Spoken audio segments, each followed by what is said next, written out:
Eh bien, bonjour à tous, merci de votre présence. Et aujourd'hui, nous allons parler d'alimentation légère, nourrissante et en même temps savoureuse avec Claude. Je te remercie d'être présente, Claude. Bonjour. Bonjour. Avec Claude, on s'est connus via une association qui s'appelle les Entrepreneuses de Giers. Moi, en étant coach dans l'alimentation, ou tout au moins dans le leadership, pardon, c'est plutôt Claude qui est coach dans l'alimentation. L'alimentation, justement, pour moi, est très importante puisqu'elle fait partie de tout ce qui est performance. Et c'est pour ça qu'aujourd'hui, on a ce webinaire où on va allier performance, bonne santé et dynamisme. Claude, je te laisse te présenter. Ouais, merci Nathalie pour l'intro et puis merci pour l'invitation aussi. Je suis ravie de participer avec toi à ce webinaire et de l'avoir co-construit avec toi aussi. Donc ouais, aujourd'hui on va parler de la digestion. On vous expliquera juste après pourquoi. Donc moi, mon parcours, c'est que là depuis 1 an, j'ai une activité qui s'appelle Cœur d'artichaut cuisiné sensible. Donc effectivement, je coach, on va dire que j'accompagne les personnes à cheminer vers une alimentation qui leur convient. Donc moi, ma spécialité, c'est l'alimentation végétale plutôt parce que moi, je suis végétarienne, donc forcément, j'ai plus d'expérience moi-même là-dedans. Voilà, donc je propose des coachings individuels et aussi des ateliers de cuisine. Donc là, les thématiques sont plus variées. Au printemps, je fais de la cuisine aux plantes sauvages avec une autre formatrice. En ce moment, je parle du lien entre alimentation et confort du cycle menstruel avec une copine formatrice également. Voilà. Et donc, la digestion, c'est quelque chose, moi, qui m'a toujours intéressée, enfin, ça m'a toujours concernée parce que j'ai toujours eu des petits soucis digestifs, en fait, depuis toujours. Et donc, cheminer vers une alimentation plus digeste, c'est quelque chose que j'ai fait moi-même. Et cheminer vers le végétarisme en même temps, c'est quelque chose qui a pu m'aider, mais aujourd'hui, on ne va pas forcément parler de végétarisme. On va inclure vraiment tout le monde. Mais voilà, les petits tips digestion, je suis passée par là. Ok, très bien. Et est-ce que tu peux nous parler un petit peu des habitudes alimentaires pour justement une bonne digestion? Oui, alors effectivement, pour une bonne digestion, il y a l'alimentation qui rentre en compte, mais il y a aussi un peu toute l'hygiène de vie autour, en fait.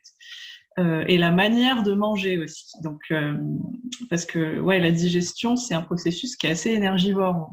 On consacre à peu près 10% de notre énergie à digérer, en fait. Voilà. Donc, plus vous avez des soucis pour digérer, moins vous allez avoir de l'énergie pour faire autre chose.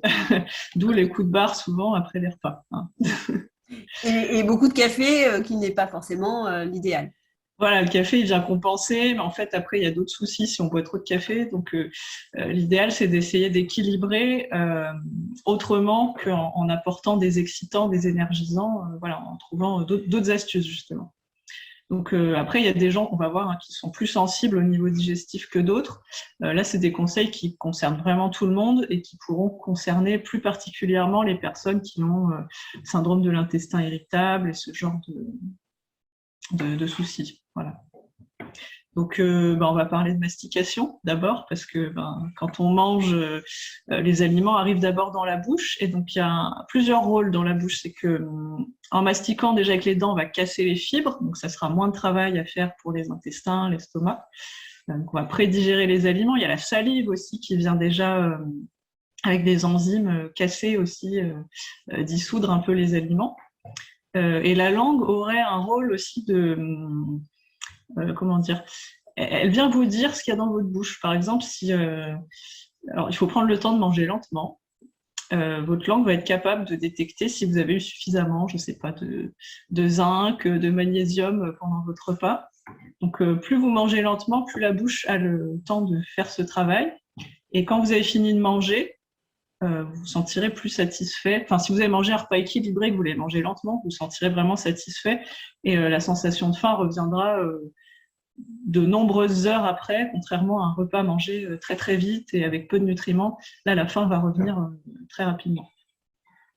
D'accord, donc c'est pour ça qu'on privilégie, enfin quand on mange rapidement, on mange beaucoup plus finalement. Ouais, c'est ça, on mange plus, on se rend moins compte. Tout le système digestif a moins le temps d'envoyer les signaux de satiété, en fait, pour vous dire attention, là, faut arrêter de manger parce que tu vas avoir mal au ventre, en fait. D'accord. Voilà. Ce qu'on peut prendre en compte aussi, c'est l'ordre d'ingestion des aliments. Donc, certaines personnes un peu sensibles, il faudra mieux qu'elles mangent le cru avant le cuit, par exemple, parce que le cru se digère plus lentement, vu qu'il y a plus de choses à casser. Encore une fois, la cuisson, c'est une digestion. Hein. Voilà, donc les crudités avant, si possible, pour les gens un peu sensibles. Voilà.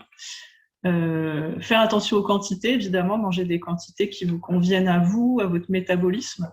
Il y a des gens qui ont besoin de manger assez peu comparé à d'autres, ou il y a des personnes qui vont faire beaucoup de sport, ou les enfants et les adolescents qui sont en croissance, il y a des moments où ils vont avoir besoin de manger plus. Donc là, il n'y a pas vraiment de règle, c'est apprenez à vous écouter sur plusieurs repas et faites des petits tests, essayez de manger un peu plus, un peu moins, vous arrêtez de manger à un moment différent, puis vous allez voir en fait petit à petit ce qui vous va. Voilà. Moi j'ai le tips de la grosse patate. Si vous avez encore faim pour une grosse patate, c'est le moment de vous arrêter. Vous attendez un peu et puis vous testez ça. D'accord. Voilà. Ouais. Après, essayer de manger ni trop chaud ni trop froid, parce que ça peut faire vraiment mal à l'estomac. Alors ça, c'est plutôt, vous allez le sentir rapidement. Hein. Si vous mangez une glace et que juste après, vous buvez un truc chaud, là, vraiment, vous allez avoir un mal de ventre assez immédiat. Donc ça, vous pourrez vous en rendre compte assez vite. Voilà. Ce que j'ai oublié de dire, c'est par rapport au cru et au cuit. Il y a des gens, encore une fois, qui sont très sensibles au cru, qui vont avoir du mal à manger trop de crudité, trop de fibres, ça peut être irritant. Donc ça, encore une fois, c'est à vous de tester. Si les légumes, ils passent mieux cuits, mangez les cuits, quoi. Oui. Donc, corrige-moi si je me trompe, mais si j'ai bien compris, si on a une digestion un petit peu difficile, il vaut peut-être mieux commencer à manger des aliments un petit peu plus cuits. Enfin, quand je dis plus cuit, c'est-à-dire pas cru, mais mi-cuit et voire cuit, parce que ça facilite la digestion, c'est ça? Ouais, le mi-cuit, c'est une très bonne idée d'ailleurs. Il y a des légumes que vous pouvez passer à la vapeur quelques minutes, même pas attendre qu'ils soient cuits. Ouais, qu'ils soient fondants, pas attendre ça. Ah, excusez-moi, il y a mon téléphone qui sonne. Ah, c'est les aléas du direct.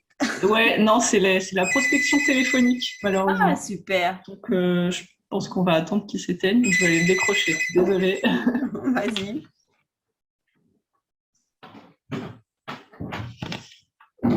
Voilà. Désolée, ça n'arrivera plus. Alors, qu'on disait, oui, pas attendre que les légumes soient trop fondants, parce que y a certaines vitamines qui se perdent à la cuisson.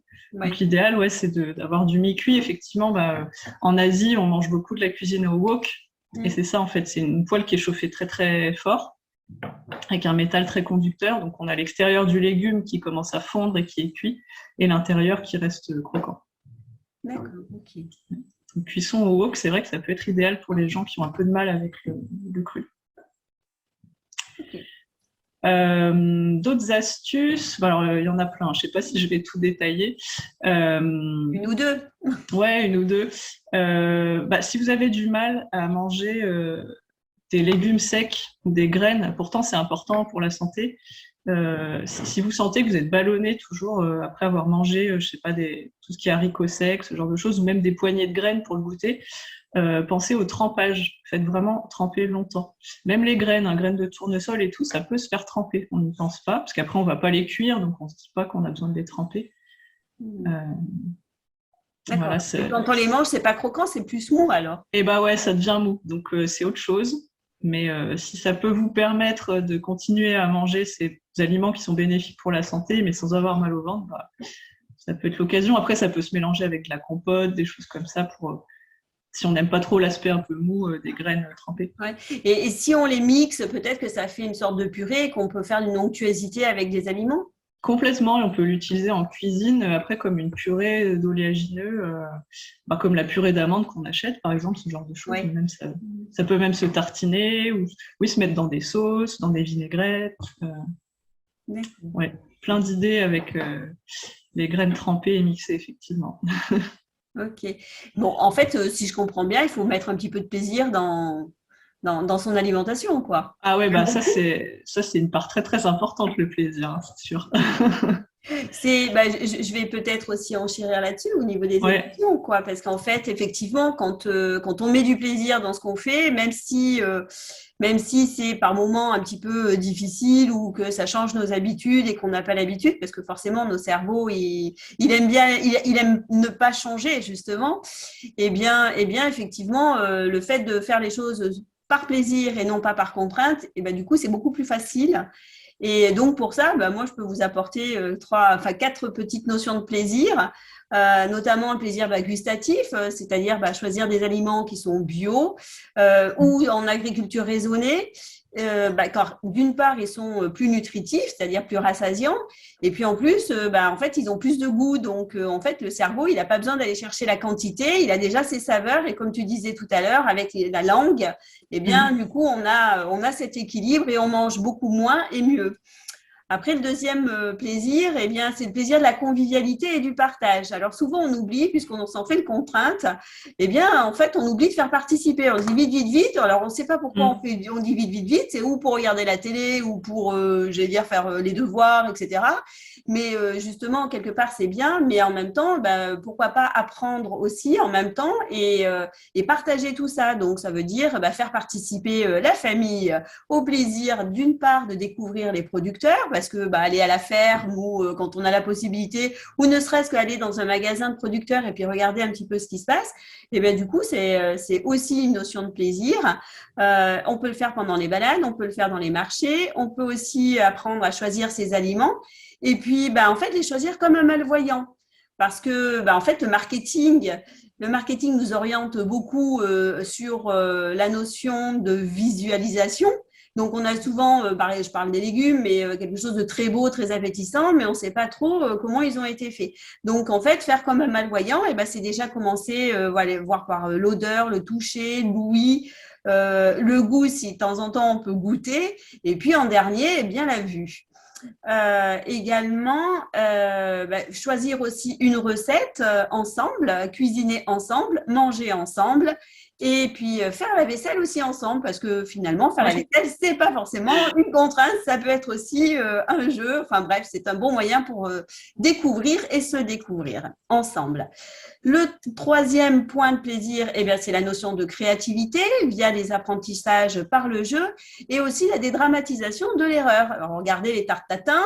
Tatin, c'était une belle erreur et finalement, c'est de celle-là qu'on en parle le plus. Même si on dit que, par exemple, la pâtisserie, c'est une science exacte, eh bien, je suis désolée, mais tous les pâtissiers, avant de faire quelque chose d'exact, ils ont testé. Donc, pourquoi pas le faire à la maison et le faire sous forme de jeu. Et puis, des fois, les parties de farine, c'est peut-être… bon, après, il faut nettoyer, mais c'est quand même sympa, ça peut être rigolo. Voilà. Et puis, il y a aussi le plaisir du lâcher-prise de la montre. C'est-à-dire faire tout le processus justement de la chaîne alimentaire, en faire un vrai moment de plaisir, de détente et donc, ce que je disais, plus de contraintes. Ça amène de la sérénité et également de la rapidité parce qu'on le sait très bien, quand on fait les choses dans le calme, on casse pas, on rate moins aussi et puis on avance plus vite. Donc, c'est quand même un bon point. Et puis, c'est aussi un bon processus pour la minceur et l'amaigrissement naturel, puisque plaisir égale persévérance. Voilà. Et effectivement, avec les enfants, on peut faire ça à tout âge. Parce que nous sommes aussi des grands enfants, quel que soit notre âge. Et puis voilà. Au niveau des enfants, quand ils participent, ils sont beaucoup plus impliqués. Ça développe, ça les amène à être beaucoup plus calmes, plus heureux et se sentir déjà impliqués dans la vie de la famille et aussi forcément de tout ce qui s'y passe et ce qu'on pourrait considérer comme une contrainte, ce qui n'en est pas une. Ils se sentent valorisés et donc ils vont développer, et même les grands enfants, l'esprit d'initiative, la force de proposition, l'autonomie, la créativité, la confiance en eux, le pragmatisme, l'organisation, bref, tout ce qu'on recherche actuellement sur des postes au niveau du travail. Ouais. Voilà, au niveau de du plaisir. Ouais, merci Nathalie pour ces points. C'est vrai que la convivialité en cuisine, c'est hyper important. Les sens aussi, c'est vrai que le marché, moi, c'est surtout les odeurs au marché Voilà. dont je me souviens, en fait, qui me marquent sur le moment. Et puis, ouais, c'est vrai que faire chaque moment, depuis la vaisselle, la préparation, tous ensemble, ouais, c'est beaucoup plus marrant, en fait. Mais c'est ça. Et puis, c'est l'occasion de se transmettre aussi à tous, entre nous, des astuces. Voilà, c'est comme ça qu'on progresse, comme tu l'as dit. Ouais. C'est clair. Et est-ce que tu peux nous parler également, Claude, des types d'aliments pouvant être digestes ou irritants? Ouais. En fait, c'est vrai qu'on n'en a pas trop parlé, mais en fait, qu'est-ce que c'est déjà mal digéré? Effectivement, ça peut être plusieurs choses. Ça peut être irrité, effectivement, au niveau de l'estomac, des intestins. Ça peut avoir un transit qui est trop rapide, trop lent. Donc, soit ça peut être chronique, soit on peut alterner entre les deux. Voilà. On peut être ballonné, avoir des douleurs abdominales. Et puis ça, on s'en rend moins compte, mais en fait, à l'intérieur de notre ventre, il y a toute une population de bactéries, levures, ce qu'on appelle le microbiote. Donc, il peut être déséquilibré. Ça, on s'en rend pas forcément compte parce qu'on n'a pas de moyens visuels de le savoir, mais quand on a des douleurs un peu récurrentes ou des gaz, tout ça, c'est que le microbiote peut être déséquilibré. Ça veut dire qu'il y a l'équilibre entre les différentes bactéries, parce qu'il y en a plein, on a plein de souches. Si tout ça n'est pas équilibré, voilà, ça crée des soucis. Donc il y a des aliments qui vont venir favoriser entre guillemets les bonnes bactéries, ou en tout cas cet équilibre, et d'autres qui vont venir l'abîmer, quoi. Ouais. Et c'est vrai que, j'allais dire, quand on parle quand on mange quelque chose d'irritant, même si, j'allais dire, bon voilà, c'est au niveau du microbiote, etc., mais aussi ça nous irrite quelque part parce qu'on est fatigué, etc. Et donc, du coup, c'est là où je reviens sur ma notion de plaisir. On a beaucoup moins de plaisir à le faire. Donc, vas-y, dis-nous tout sur les, sur les aliments qui ne vont pas nous irriter. Ouais, alors déjà, tout ce qui est café et même le thé, je trouve, en tout cas les thés industriels, moi je les trouve pour certaines personnes, ils sont très irritants. Et puis on confond souvent excitant et énergisant. Oui. Le café, le thé, pour moi, ce sont des excitants. Oui, complètement. En fait, ils vont venir plutôt, au lieu de venir donner de l'énergie au corps, c'est juste qu'ils vont venir vous en puiser dans vos dernières ressources et en bloquant des récepteurs du sommeil, donc vous empêcher de dormir et aller puiser dans vos réserves d'énergie sans vous dire que vous avez sommeil. Et le risque, c'est à long terme d'être encore plus fatigué parce qu'on va aller puiser dans le corps. Voilà. C'est clair. Tout à fait. On tient, mais on tient pas longtemps. Voilà, on tient, mais c'est la béquille. C'est un peu une béquille, quoi. C'est ça. Après, j'allais dire d'une façon exceptionnelle, on peut le faire, mais il faut faire en sorte que ça ne devienne pas justement une habitude, parce qu'effectivement, on va droit au burn-out ou à l'épuisement. Il faut s'écouter encore une fois, on en reparlera tout à l'heure. Toi aussi, Nathalie, tu vas aborder des points là-dessus, mais voilà, il y a des gens aussi qui tolèrent mieux. Pour qui une tasse de café par jour, c'est pas un souci, et d'autres pour qui ils s'en rendent même pas compte. En fait, c'est irritant et il faudrait peut-être stopper au moins un temps, quoi. Ouais. Parce que le café va venir stimuler la production d'acide dans l'estomac. Donc, il y a des gens qui n'ont pas assez d'acide, donc pour eux, ça peut venir les aider, mais pour ceux qui en ont déjà assez, après, ça fait des reflux gastriques, tout ça, quoi. Voilà. Après, on entend souvent parler du gluten au niveau de la mauvaise digestion. Donc, ce qu'il faut savoir, c'est qu'il y a plusieurs types d'inconfort. En fait, il y a 1% de gens qui sont vraiment intolérants au gluten. Donc, c'est vraiment ce qu'on appelle la maladie cœliaque. En France, c'est 1% des gens, en tout cas. Donc, ça, c'est une maladie auto-immune. On peut être diagnostiqué. Voilà. Après, il y a des gens qui sont hypersensibles au gluten. Donc ça, c'est un peu différent. On estime que c'est 3 à 6% de la population. Et donc là, c'est pas une maladie auto-immune, c'est plus le système digestif va avoir du mal à gérer ça. Ce que j'ai entendu aussi, c'est que maintenant, toutes les farines avec les blés nouveaux contiennent beaucoup plus de gluten et qu'il faudrait privilégier, enfin moi, c'est ce que je fais, je privilégie les farines au blé ancien. Oui, les blés dits anciens, c'est ça. Ouais, il y a eu moins de croisements, ils sont un petit peu plus proches de ce qu'ils étaient autrefois. Effectivement, le gluten est plus digeste. Et après, il y a les gens qui sont carrément allergiques au gluten, mais là, c'est encore autre chose. Quand on dit allergie, c'est vraiment réaction cutanée, œdème de Coinck et tout ça. Donc, voilà. Donc voilà pour le gluten. Ensuite, on a tout ce qui est alcool, ça aussi qui est très irritant. Donc attention. Voilà. Tout ce qui est graisse saturée. Donc ça, on va retrouver dans le beurre, ou en tout cas le beurre industriel, les margarines, les viennoiseries. Ça, on se rend compte le matin, des fois, si on fait croissant café, alors là, c'est le combo peut faire très mal au ventre. Le bon effet cocktail. Ouais. Tout ce qui est viande rouge, charcuterie, ça peut vraiment venir stimuler même une réponse inflammatoire dans le tube digestif. Donc inflammation directe et perturber aussi le microbiote. Ça, c'est un peu plus long terme. Voilà. Donc attention avec tout ce qui est graisse saturée. Attention, on n'enlève pas le gras de l'alimentation. Il y a des graisses qui sont très bonnes pour la santé. Il y a des huiles. Hein. Enfin, moi, je sais que j'aime bien les huiles qui ont du goût. Donc, je vais chercher de la cameline, du lin. Huile de noix. Huile d'olive aussi. Enfin, tout ça, quoi. Ouais, complètement. Voilà. Et des bons.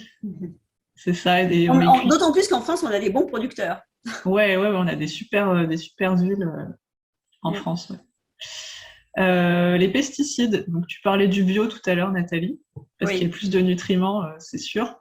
Et les pesticides, ils vont venir s'attaquer à nos bactéries du microbiote, encore une fois. Donc, raison de plus pour essayer de manger bio le plus possible. Et surtout, raisonner. Oui, et surtout quand on mange complet. Quand on mange des aliments complets, le riz complet, etc., le blé complet, enfin les pains complets, etc., je sais qu'il faut les prendre bio. Ouais, tout à fait. Qu'est-ce qu'on a d'autre ? Tout ce qui est aliments industriels, parce qu'en fait, il y a beaucoup d'additifs dedans qui peuvent être perturbants aussi pour le microbiote.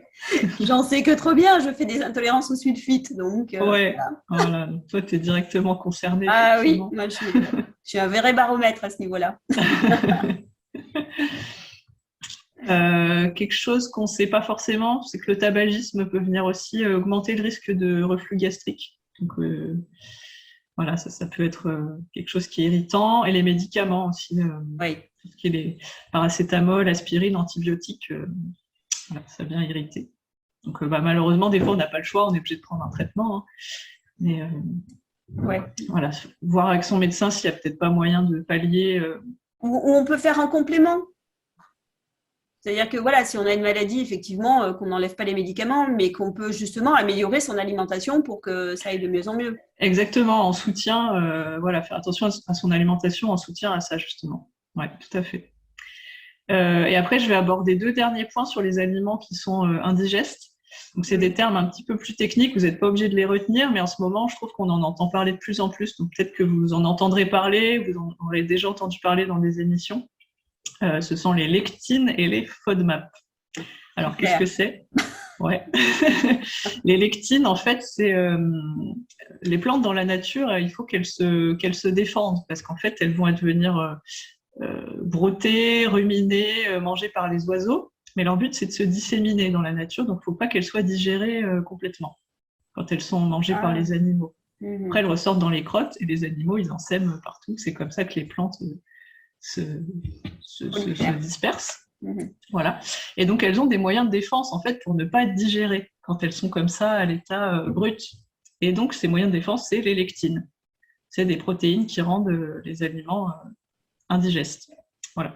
Et donc, c'est pour ça qu'en fait, nous, les humains, on mange cuit. Tout ce qui est légumes secs, les pommes de terre, ça contient beaucoup de lectines, en fait. C'est pour ça qu'on ne peut pas les manger crus. D'accord. Voilà. Donc, tout ce qu'on arrive à manger cru, les crudités, tout ça, en fait, c'est qu'il n'y a pas de lectines. Et les autres, voilà, c'est qu'ils se défendent. Et la cuisson permet, le trempage, la cuisson et la germination. Donc, si vous avez la motive de faire tout ça, bravo. Mais en général, une simple cuisson peut suffire à rendre ces aliments digestes. Il y a des lectines dans les tomates. C'est pour ça que certaines personnes ne supportent pas la peau des tomates ou des poivrons. Ah oui, ok. Ouais. Voilà.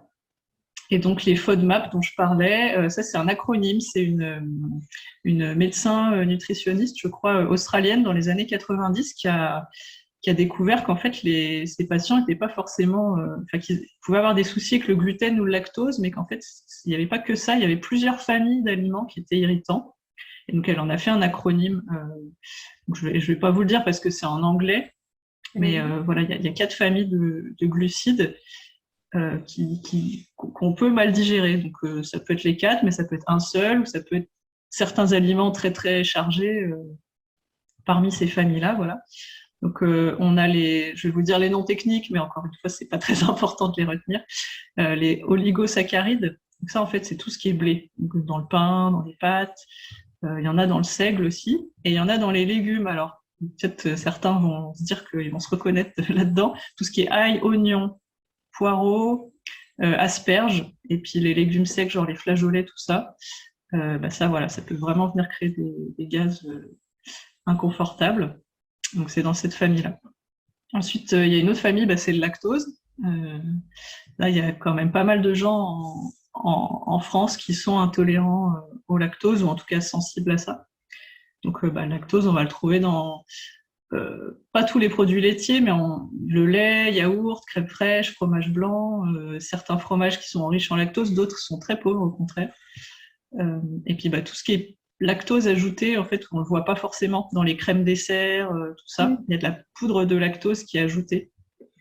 Donc, voilà. Donc, on devrait éviter les industriels, quoi. Ouais, de toute manière, pour tout plein de raisons qu'on a déjà citées, et puis voilà, il faut éviter de manger le plus possible tout ce qui est transformé, quoi. Maison, c'est bien, mais faut avoir le temps, mais c'est l'idéal, c'est sûr. D'où s'amuser.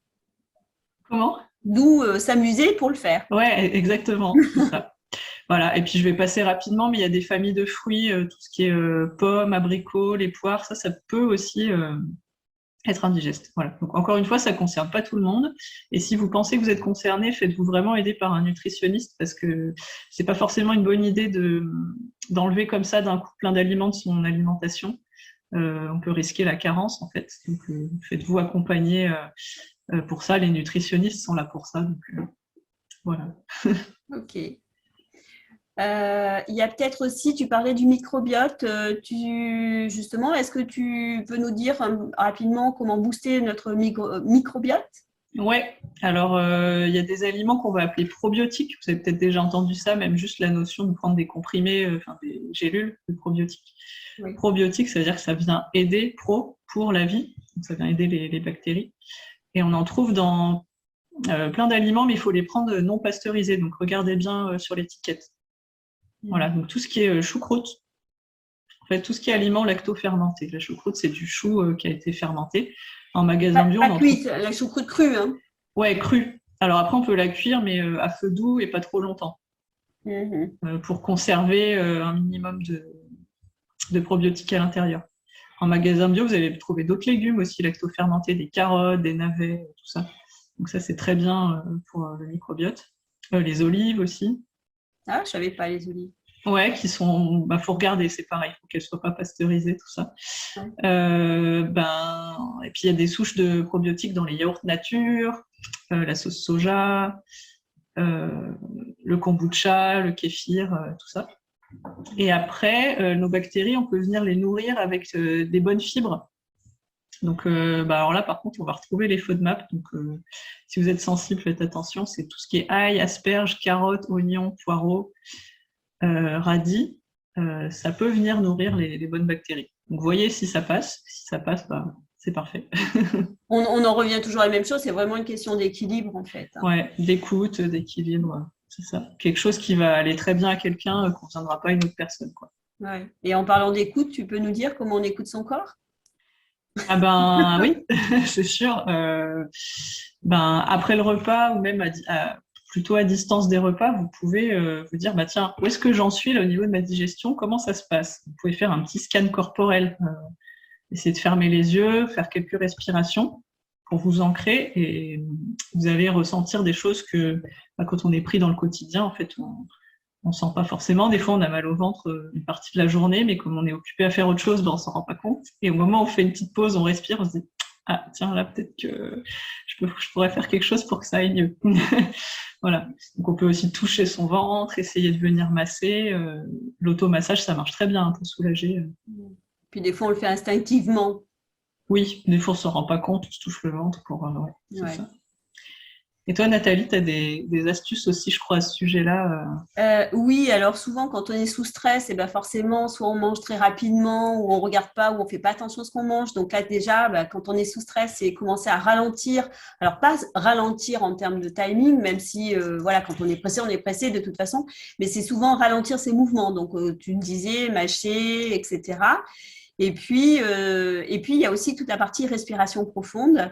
Alors moi, je travaille beaucoup avec ce qu'on appelle la cohérence cardiaque, qui est un outil qui est exceptionnellement puissant, et notamment pour faire aussi baisser son stress. Les sportifs de haut niveau et les pilotes de chasse utilisent cet outil. Et ben justement, à ce sujet, la semaine prochaine, je vais faire un post justement sur ça, sur LinkedIn et sur mes réseaux sociaux. Donc, je vous renvoie j'allais dire dans une semaine sur le poste, mais voilà, sachez que c'est voilà, une technique de respiration qui va baisser la pression en fait. Voilà. Et puis après, eh bien, effectivement, je fais des ateliers pour ça. Donc, si vous voulez apprendre la cohérence cardiaque, eh bien, ça sera avec grand plaisir. Contactez-moi. Et puis, en même temps, eh bien, il y a aussi toute la partie marche, huile essentielle. Personnellement, j'utilise estragon pour la digestion parce que moi, ça me sert aussi quand je mange et que je me fais avoir au niveau des sulfites parce qu'on ne le sait pas tout le temps. Personnellement, ça me sert aussi d'antihistaminique. Donc, ça fait digérer et en même temps, ça me calme mes allergies.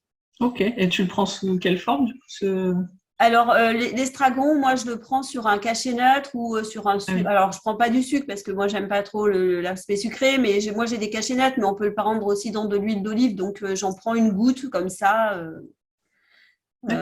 Voilà. Après, je sais que ça fait en termes d'antihistaminique, les gens qui ont des problèmes également d'allergie à la moutarde, comme on appelle. Alors, c'est pas la moutarde qu'on mange, mais c'est l'ambroisie.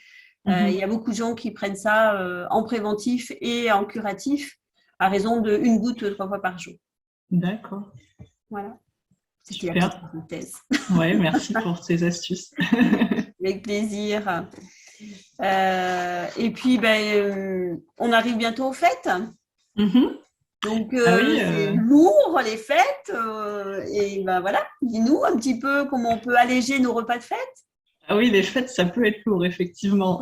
D'ailleurs, avec la notion de fête, souvent, il y a la notion d'excès, en fait, parce que il va y avoir plein de bonnes choses à manger, on va avoir envie de tout goûter et d'en manger plein, et après, on va pas forcément être très bien.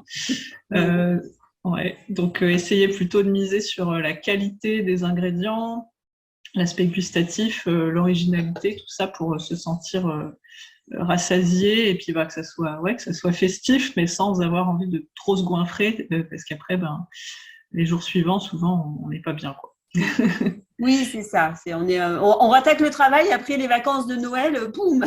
Des fois plus fatigué qu'avant les vacances. Exactement. C'est juste une question d'alimentation, en fait. Ouais, parce qu'encore une fois, la digestion, ça prend de l'énergie, donc voilà. Les bons repas gargantuesques, oui, une fois de temps en temps. Mais, ouais. Bien sûr, hein, l'idée, c'est pas d'être dans la privation non plus. Hein. Tout à l'heure, on parlait de plaisir, vraiment.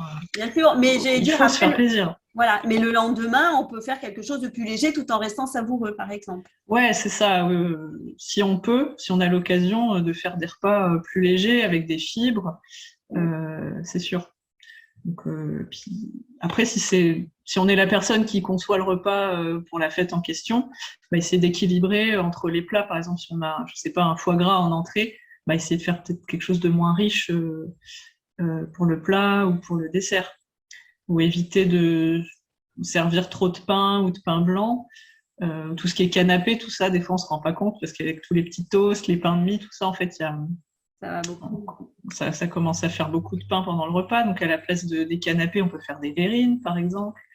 On peut mettre un bon pain de seigle artisanal à la place du pain de la baguette. Voilà. D'accord. En dessert, on peut éviter les crèmes au beurre. Donc souvent dans les bûches, il y a beaucoup de crème au beurre autour. Donc peut-être plutôt faire des roulés aux fruits ou des mousses au chocolat végétal ou une bûche glacée. Enfin voilà, ça c'est pour finir le repas, c'est un peu plus léger. Et vraiment, n'hésitez pas à accompagner de fibres la viande. Donc, mettez des belles portions de légumes Et puis acheter des bons légumes, comme ça ils auront du goût. Mettez des aromates, des épices, faire Oui, des c'est belles vrai que on n'y pense pas, mais c'est vrai que moi, je me rappelle, enfin, souvent, j'aime les pommes et je les fais cuire et au lieu de les sucrer pour faire en compote, je mets de la cannelle dedans. Donc, on Ah a bah la oui, saveur douce et en ouais. fait, il n'y a pas de sucre, il n'y a que le sucre de la pomme et c'est super bon. Et ouais, des fois le sucre du fruit ça suffit, hein, avec les épices ça vient sublimer, ouais, Exactement. c'est parfait, Exactement. ouais. Ouais. Donc oui, les légumes, vous pouvez les faire. Puis après, il y a plein de techniques de cuisson qui peuvent rendre ça vraiment délicieux, quoi. Des légumes mijotés ou rôtis au four, La peur? ou vapeur, mais avec une sauce sympa Oui, on peut par-dessus. l'agrémenter d'une sauce ou alors, par exemple, on peut faire, alors je ne parle pas des légumes, mais par exemple le poisson. On Ouais, peut le mettre en papillote avec des rondelles de citron, un peu d'huile d'olive et des herbes. Et il n'y a pas besoin ouais, de plus. Hein. c'est ça, une branche de romarin à l'intérieur. Ouais. C'est Ouais. pas. Ouais. Et ça fait presque un plat de fête. Ouais. Les purées de légumes aussi, ça peut être très festif, dit comme ça, Ouais. pas forcément, mais ça peut être super original. On peut faire des mélanges très sympas, butternut, châtaigne, romarin. Ça fait une purée pour accompagner une volaille ou quelque chose comme ça, qui marche Ouais. super bien, quoi. Mm. D'ailleurs, souvent, les grands restaurants, ils en mettent plein dans l'assiette, hein, des purées. Oui. Hein. Ils en D'ailleurs, mettent c'est beaucoup. Hein. très gastronomique Oui, aujourd'hui. Quand on va au restaurant gastro, il y a des petites purées de légumes de toutes les couleurs, et puis c'est super joli en plus. exactement. On Ouais. reste à nouveau dans la notion de plaisir. Ouais, on parlait de joli, pensez au dressage aussi. Ça, c'est Ouais. satisfaisant visuellement, donc Ouais. ça marche aussi pour satisfaire et donner le côté festif. Nickel. Donc, bon, en résumé, mollo sur l'alcool. Ouais, mollo, alcool, café, enfin tout ce qu'on a dit avant, quoi, le Oui. sucre, les féculents, les graisses transformées, donc les viandes très grasses, voilà. D'accord. Beaucoup de légumes et beaucoup de plaisir. Beaucoup de légumes, assaisonnement, et ouais, faites-vous plaisir. Bon, quand on est pressé, tu n'aurais pas un petit bonus à nous faire pour le petit repas sur le pouce, là? Alors oui, le midi, souvent, quand on n'a pas le temps, on prend un sandwich. Et moi, personnellement, mais je pense que je suis pas la seule, le sandwich, au bout de 1 heure ou deux, j'ai déjà faim derrière. Et en plus, je vais pas être en forme. Donc, c'est un peu la cata. Donc, si vous avez le temps et que vous êtes motivé, puis ça peut être l'occasion de faire à plusieurs aussi, comme tu proposais, Nathalie, Oui, faites à l'avance des choses maison, mais qui peuvent se manger, par exemple, avec les doigts facilement, si vous êtes obligé de manger à votre bureau ou en déplacement.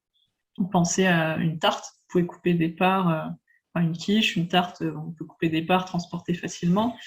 Et là, je vais vous proposer quelque chose d'un petit peu original. On n'a pas forcément l'habitude, c'est de faire un sandwich dans une feuille d'algue. Donc en fait, c'est comme ah, faire des sushis, mais au lieu de faire des rouleaux, ils sont difficiles à faire les rouleaux de sushis, je trouve. Hein. C'est un peu technique. oui, Là, en fait, on replie tout simplement la feuille comme une enveloppe par-dessus. d'accord. Et on a une petite poche, une pochette d'algues. En fait, ça fait comme un emballage, mais là, en plus, c'est zéro déchet. On a un emballage, mais qui est naturel et qu'on peut manger avec. Et dedans, on met un peu ce qu'on veut. Donc, au Japon, ils font ça, ils font des sandwichs. Qui mettent sur leur feuille d'algues, ils mettent une couche de riz, par-dessus une couche de ce qu'ils veulent. Donc, vous pouvez mettre L'avocat, la crevette. voilà, complètement, de l'omelette, des bâtonnets de carottes, des crudités, tout ce que vous voulez. Vous remettez une petite couche de riz par-dessus et vous pliez et ça vous fait votre sandwich. D'accord. Et l'algue, tu la trouves où? Ouais, alors c'est les feuilles d'algues nori. On peut trouver ça en magasin bio ou en D'accord. épicerie asiatique. Ok, Voilà. super, merci. Et donc, ça se prépare, les algues, il faut les faire tremper, il faut… Alors non, parce qu'après elles deviennent caoutchouteuses. Donc il faut que la feuille d'algue elle reste bien sèche. Ouais, Et en général, ça c'est quelque chose qui se mange. Vaudrait mieux le faire le matin pour manger le midi, par exemple. d'accord, ok. Mais vous pouvez préparer tous vos ingrédients par contre la veille. Il faut juste pas D'accord. qu'ils soient en contact avec l'algue trop longtemps, parce qu'après ça devient un peu caoutchouteux. Par contre, pour la faire tenir, là, vous pouvez mouiller un peu les bords, et ça va se coller et ça va tenir.